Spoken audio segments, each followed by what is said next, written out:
Hello and welcome to the Frans van Kat interview. I'm Annette Young.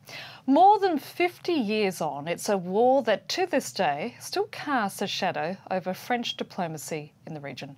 I'm talking about the Algerian War of Independence, which became a beacon for those living under colonial or racial oppression. The struggle of the Algerian National Liberation Front, or FLN as it's known, also started to reshape the way in which wars were fought. Here to talk to me about why this was the case is American historian Matthew Conley. His book, A Diplomatic Revolution, Algeria's Fight for Independence and the Origin of the Post-Cold War Era, has just been translated into French. Matthew, thank you for joining us. First of all, given you're an American, why did you choose this particular topic? Because it doesn't strike me as an obvious subject for research for a historian from the English-speaking world. Well, that's right. And in fact, when I was still in graduate school, when I was being trained to be an historian, most of my colleagues and certainly all my advisors, were still studying things like Cold War history, the Berlin crisis, the Cuban Missile Crisis. That was, even then, the history that seemed to matter. But back in the, in fact, for 20 years now, when people have thought about the history that can help explain our own time, I think most of us think it's not so much the struggle between Moscow and Washington. I think more and more of us realize that it's the history of North-South conflict and efforts to come to a new relationship between North and South that can really help us understand the dilemmas, the challenges of our own day. And so that's why I thought that this struggle that is still seen as emblematic of relations between North and South and the often conflictual and passionate relations between them was the one that might hold the key to understand our own day. And certainly as far as the French are concerned, it's seen as a very important part of contemporary history. Mm-hmm. But I would say for people outside of France, they perhaps would argue that it isn't that important. Well, there are some who would say that. I often talk to people for whom the only memory they have of the Algerian War is having seen a film like The Battle of Algiers. And what I like to ask them is if you've seen that film, do you remember why the Battle of Algiers began? And that begins a discussion about how it is that the Algerians realized they couldn't win a conventional struggle with the French. They didn't have the tanks and the planes to defeat them in the streets of their capital. Instead, they decided to launch this wave of bombings and assassinations in Algiers because they knew the way it was going to resonate in the international media.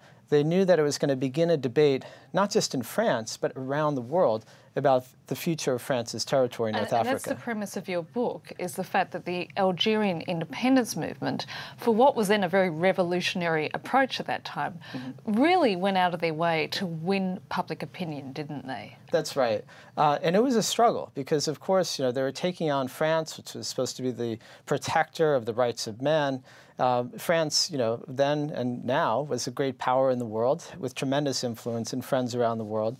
But what they did was they managed to put France on the defensive to show how France was violating the rights of man in Algeria, what was supposed to be a part of la patrie, part of the territory of France itself. And so they used press conferences, they used youth congresses, they began to rally the support of other countries that had just become independent, and they began to isolate France in the world, and finally made de Gaulle himself realize that France was never going to be a great power again unless it finally let go of this burden. And Matthew, those lessons are still being applied today. For instance, they took the issue to the United Nations, and we have in September the Palestinians who will be heading to the UN General Assembly seeking recognition of an independent state. So clearly they look to places like what happened in Algeria as a benchmark as such, as to what can be achieved. That's right. And in fact, Yasser Arafat was in Algiers in 1962 when they finally, that is, the rebels finally marched through their capital in triumph.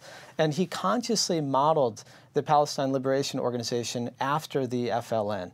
And he adopted much the same strategy. He knew that just like the Algerians, they were not able to defeat their enemy in taking territory and holding it. Instead, they had to wage this struggle in the media and through international organizations, especially the United Nations. So to what extent was this conflict the beginning of the post-Cold War era, and why?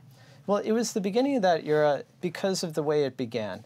If you go back to the very beginning of this struggle, you have to look at things like population change, migration, the way North Africans were beginning, without having jobs in their own country, beginning to move to Europe, the way they were exposed to new ideas, and the way they had ideas of their own about what their future should be and how their future needed to be one that they would make on their own. And so in many ways, by using the international media, by using new communications technology, by finding a global audience, and by mobilizing Muslims all across Europe and beyond, they found a way of advancing their cause, and in that way, in changing the world by taking advantage of some of these ways in which the world was already changing. Now, to this day, there's still very much a complicated relationship between France and Algeria. It's still tricky in France to talk openly about the events in Algeria. You've certainly got a situation where both parties have failed to publicly acknowledge the wrongs that were committed by either side. And it's interesting that your book was published how long ago in English? Oh, it was back in 2002. And we're in 2011 and it's only just been published in French. Do you think that was also a factor in the reason why it took such a long time to get into print? Well, in a way, I'm not surprised because if you think of it, the critical histories of the Vichy era, when France under German occupation, the way in which so many French decided to be complicit or to cooperate with their occupiers, that history took more than a generation before it ever began to be reported and finally taught in French schools. So if you think of it, it's not so surprising that it's taken more than a generation for French people to begin to come to terms with the Algerian War. Again, not just as a national drama in which France liberated Algeria, but to begin to realize that this was an international struggle. And in fact, in that way, find that once again, French history matters not only to the French, but it helps us understand how the world came to be as it is. It's still, however, a very complicated relationship between these two nations, isn't it? It really is. I think that you can go back, to the early 1990s when Algeria was facing an Islamist insurrection, and find even then that as much as the French, wanted to support the Algerian government, they found that, in fact, their support was a kiss of death in a sense. They had to be extremely careful because any kind of support in the Algerian government would in some ways delegitimize that government in the eyes of the Algerian people. So they've always had to maintain a very delicate relationship with the government in Algiers, even though at the same time they've wanted to keep North Africa as a region that is one in which France still has a predominant influence, especially vis-a-vis the United States. It's certainly very interesting talking about the subject with my French colleagues who are always very quick to point out that Algeria was a department and not a territory, unlike Tunisia and other places, and how much that kicked into their view of the conflict. Do you think that the French are more open these days to listen to other views about what actually transpired? I think that, with a generational change, you have, younger people who didn't live through those events. Even so, their teachers did, and they have ideas of their own. But nonetheless, over time, especially as French people begin to look back to the history that can help them understand contemporary France, more and more they look back to episodes like the Algerian War to understand, for instance, why it is France is as diverse as it is today. Now, of course, you could read that history in different ways, and for some it makes them extremely pessimistic about the possibility for reconciliation between different communities in France. But I think that history actually can teach us other lessons as well about how people, once they begin to realize the potential and, in fact, the demand for finding ways in which different communities can live side by side, I think they may begin to find new ways, not just to learn from that history, but to make a different kind of future. Now, to bring the story forward, the FLN to this day still dominates Algeria's political leadership. President Bouteflika, of course, is still running the country, but they themselves are facing a struggle of a different kind at the moment, aren't they? And we see a disenchanted public who wants greater democracy, and we saw back in February those protests. Do you think we're seeing the end of the FLN, period as such? Well, it's astonishing to me, as somebody who's been studying Algeria for 20 years, that we're still predicting the end of the FLN era. It's been a long time, right, that we've wondered, when will that generation that came of age, that established its legitimacy through this epic struggle, when they'll finally pass from the scene.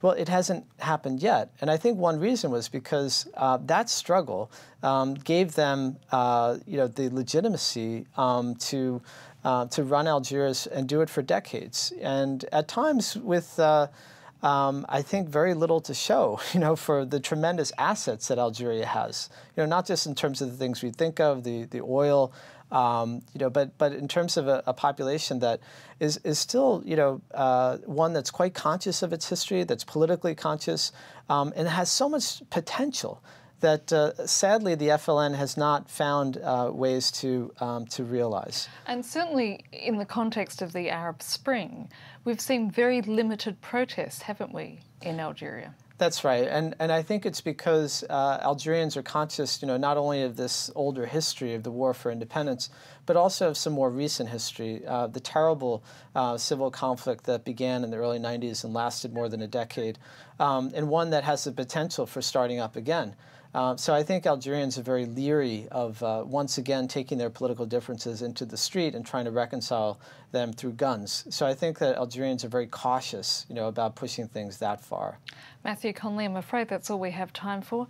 That's it for this edition of the France 24 interview. Stay tuned for news and headlines, which will be coming up shortly.